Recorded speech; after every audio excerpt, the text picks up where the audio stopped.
All right, welcome everybody. So in this video, I want to take a look at a very general result relating to the topic of subspaces. We've been discussing vector spaces and what does it mean for a subset of V to be a subspace. And so I want to look at a very general claim here, and that is, let's say I take a collection of P vectors from any vector space. This could be a vector space of vectors, of matrices, of functions. It does not matter.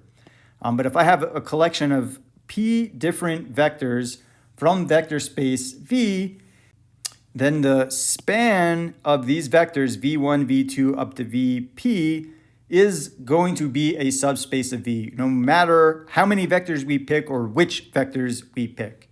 And so remember that when we think of the span of a set of vectors, this means we're taking the set of all linear combinations of these vectors. So the claim here that we'll show is that any collection of vectors from V, the span of those vectors will be a subspace of V. And some terminology that we use, we say that this set, the span of V1, V2 up to Vp, is the subspace spanned by vectors V1, V2, Vp. So we kind of take it for granted that this span is actually a subspace. And these vectors that generate this space, we call them the spanning set for H. So this would be the spanning set for a set H would be the set of all of the vectors V1, V2 up to Vp. So if I define some subset H as the span of a set of P vectors from vector space V, then that span will be a subspace. So let's check why that would be true. So remember, there are three conditions that we need to check. So we're going to assume that we have a vector space V. So we have addition defined on V, and we have a scalar multiplication defined on V, which satisfy our 10 properties that we need for it to be a vector space. So in order for H to be a subspace, we need to check to make sure, is the zero vector in this set? And so if I pick all of my weights to equal 0, then that means I take 0 V1 plus 0 V2 plus 0 times V3, plus 0 times Vp. And adding up that, right, would give us the zero vector back. So because we can pick all of the weights equal to 0, that means the zero vector is going to be one such vector in the span of these vectors. Is it closed under vector addition? So let's say I have some vector H that sits inside of some vector X, that sits inside of this space H. So if X is in H, it has to be some linear combination of vectors V1 up to Vp. And let's take some other vector Y also in H. So it also is a linear combination of these vectors V1 up to Vp. And the weights here I'll denote B1, B2 up to Bp. And so now if I add these two vectors using the typical addition, we would add these component-wise. So that means I can write this as A1 V1 plus A2 V2 all the way up here, plus all of the terms that we get from Y, and then let me just group the V1s together. So I can write this sum X plus Y as A1 plus B1 V1 plus A2 plus B2 V2, and so on. So yeah, we're able to write the sum X plus Y as a linear combination of vectors V1 up to Vp. So that means this sum X plus Y is inside of this space H. So that means this set is closed under vector addition. And then there's just one more condition, and that is this closed under scalar multiplication?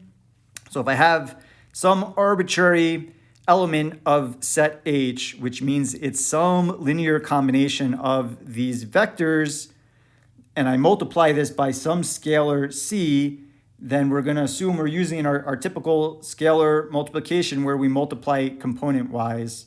And then what we get is just a linear combination of those same vectors v1, v2, up to vp. So this scalar multiple cx is going to result in a linear combination of these same vectors. So scalar multiplication is also closed. So since we have a zero vector inside of this spanning set, and it's closed under addition and scalar multiplication, we've got all three conditions for a subspace satisfied. So what we've just shown is any spanning set is going to be a subspace of a vector space. So if I pick some subset of vectors from V and then take a look at all of the linear combinations of those vectors, that will be a subspace of V. Okay, so let's see how we can use that previous result about spanning sets to revisit the example we looked at earlier, which was we had a subset H of R4, which consisted of these vectors where the first one was 2a plus 3b, the second entry was minus d, the third entry is 0, and then the fourth entry was 6c plus 2a minus b. And we were considering this set H as a subset of R4, which is a vector space with the usual operations. And we verified all three of these properties directly. But let's see, now that we have this result about spanning sets, how we could use that to help show that this set H is a subspace. So first note that I can take any element, any vector in H, and write it as some number A times the vector 2, 0, 0, 2, plus some scalar B times the vector 3, 0, 0, minus 1, plus some number C times the vector 0, 0, 0, 6, plus some vector D, some number D, scalar number D, times the vector 0, minus 1, 0, 0. So if you were to multiply these scalars and add up all of these vectors, right, you would get exactly back the kind of generic looking element in H.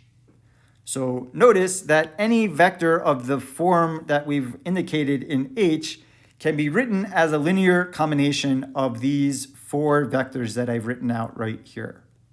So this set H, we could actually write this as the span of these four vectors, 2, 0, 0, 2, 3, 0, 0, minus 1, 0, 0, 0, 6, and 0, minus 1, 0, 0.